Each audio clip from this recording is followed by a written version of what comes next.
todos, aqui é a professora Patrícia Benfica e hoje vamos trabalhar o último tema de classificação das obrigações. Vamos terminar a matéria começada nas aulas presenciais, ou seja, vamos trabalhar com as obrigações quanto aos seus elementos não essenciais.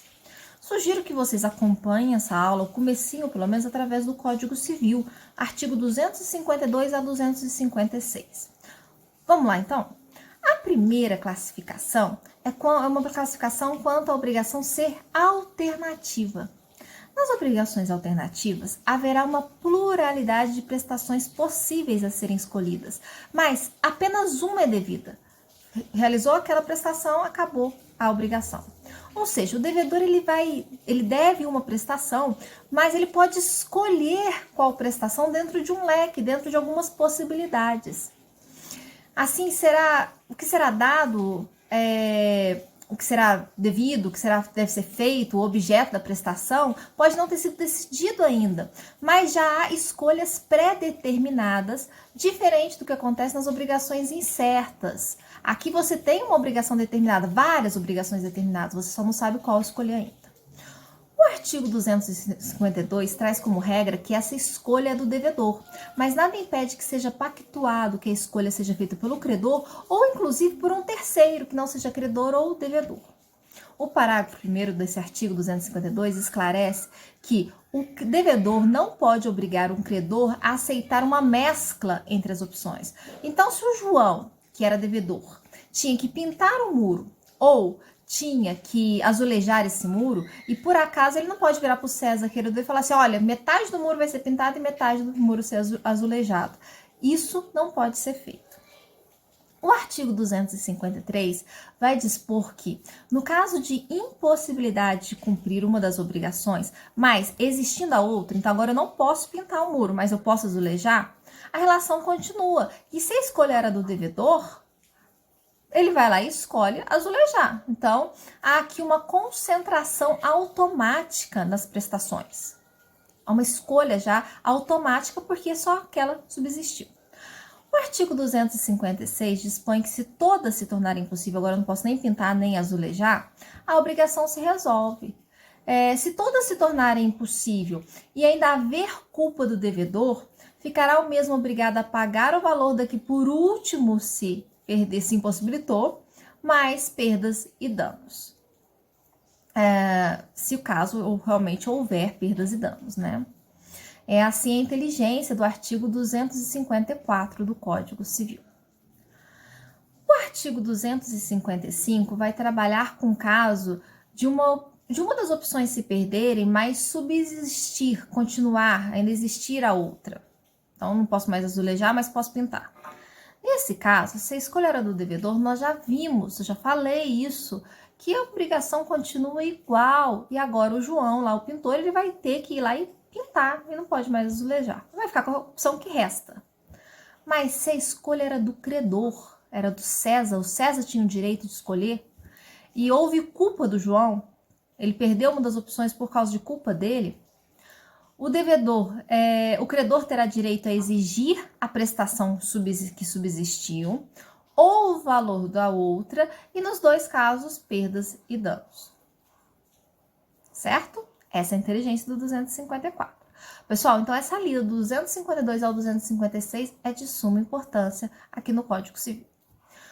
O mais importante a ser guardado de tudo isso é que há apenas uma relação obrigacional com dois polos, devedor-credor, só que há uma pluralidade de obrigações, sendo que se eu tiver 5 obrigações possíveis, 5 prestações possíveis, e eu cumprir apenas a letra B, a letra C, não importa, uma delas já está resolvida a obrigação. Outra classificação que existe, mas não está regulamentado no Código Civil, são as obrigações facultativas. Nessas obrigações, nessa relação, existe uma única obrigação, mas ela pode ser substituída por outra se as partes concordarem. Assim, na verdade, não seria uma escolha, e sim uma faculdade a substituição. Exemplos disso seria no caso do arrendamento mercantil, por exemplo, que é uma faculdade do devedor. Neles, o devedor paga periodicamente ao credor um valor E a semelhança do aluguel. E após o decurso de um certo prazo, ele deve restituir o credor o bem arrendado. Só que, se ele não quiser, se ele decidir, ele pode ainda assim pagar o valor e ficar com o bem, comprar o bem, ou ele pode continuar o arrendamento. Então, ele tem várias opções, só que, na verdade, a obrigação era uma só. Ele tem a faculdade de substituir aquela obrigação por outra, porque a lei assim o permite. Se a obrigação se tornar impossível, né, vai estar acabada, resolvida, terminada a relação obrigacional.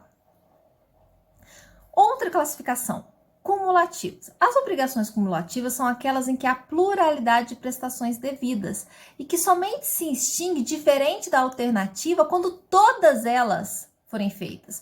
Então aqui o João tinha que construir o muro e depois pintar o muro. Então ele tem que fazer os dois, senão ele está em mora. Se ele atrasar, ele está em mora. Então na verdade tem um único título, um único contrato com várias prestações. Então construir o muro e pintar. Se ele só construir o muro e não pintar, ele está em mora. Se deixa de fazer uma das prestações, então ele fica devendo, ele fica atrasado, ele está em mora. Outra classificação, quanto às obrigações principais e acessórias. Uma obrigação principal é aquela que tem uma existência autônoma, enquanto a obrigação acessória, ela segue a principal. É o caso, pessoal, da fiança na locação, né? Na locação de imóvel. A obrigação principal é pagar o aluguel e a acessória é a fiança. Se houver pagamento do aluguel, se o contrato de aluguel é extinto, se termina, não há mais o que se falar no contrato acessório de fiança. Vamos ver agora, então, mais uma das classificações das obrigações. Lembra que eu expliquei que elementos acidentais nas obrigações, termo, encargo, condição? Então, as obrigações elas podem ser puras e simples, condicionais a termos e modais. Se o negócio jurídico é puro e simples, sem nenhum elemento acidental, a obrigação é pura e simples. Agora, se as obrigações têm alguma condição que pode ser resolutiva ou suspensiva, como já visto, elas são chamadas de condicionais. Lembra, condição suspensiva ou resolutiva são aqueles eventos futuros e incertos. Já a obrigação a termo é aquela ligada a um evento futuro e certo, onde o termo pode ser inicial, né? A obrigação começa a partir do dia 1º de julho de 2020, ou ela pode ser final, a obrigação continua até 1º de julho de 2020. As obrigações modais são aquelas obrigações com encargos, ou seja, com ônus imposto ao sujeito em relação do benefício. Então, eu vou doar a casa se você construir uma biblioteca naquela cidade. É o exemplo que eu dei em sala de aula, lembra? Caminhando agora para as últimas classificações. Vamos, então, ver agora as obrigações de meio e de resultado. E essas obrigações são extremamente importantes. Nas obrigações de meio, o resultado não pode ser garantido pelo devedor.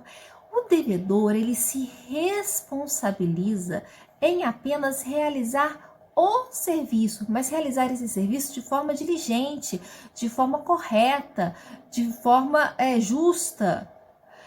A prestação de serviço de advocacia, por exemplo, é uma obrigação de meio, onde o advogado assume realizar a defesa em um processo, mas ele não assume que vai conseguir a inocência ou que vai ganhar a causa.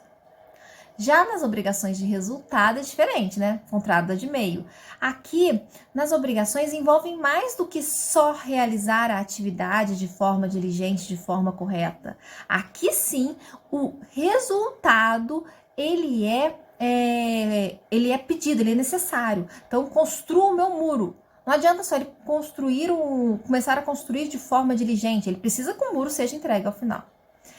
Grande questão nesse ponto são as atividades médicas. Vocês acham que as atividades médicas são de meio ou de resultado? Então, vai depender da situação. No caso da atividade geral, a obrigação é de meio.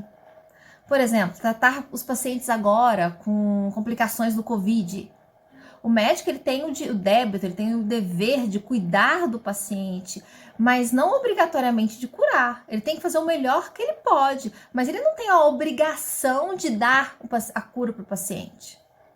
Agora, se a intervenção médica for estética, cirurgia plástica, a doutrina e a jurisprudência são pacíficas em defender que esta obrigação é de resultado. Então, é obrigatório que o médico entregue aquilo que ele prometeu, o cirurgião plástico. Penúltima classificação, já explicada em sala, são as obrigações cíveis, onde há o Schuld e o Haftung, lembra? Ou seja, o débito existe e, além disso, é exigível via judicial. Você tem as obrigações naturais, onde há só o Schuld, só o débito, mas essa obrigação não é exigível, não tem o Haftung. Vocês lembram que o exemplo que eu dei? Dívida de jogo e dívida prescrita. E por fim, vocês têm as obrigações propter rem, ou de garantia, onde não há o débito por parte do devedor, mas ele, por lei ou por vontade, assumiu a responsabilidade. É o caso do fiador ou dos pais que são obrigados a indenizar os danos causados pelos filhos menores. Então aqui nós temos obrigações de cíveis, naturais e de garantia.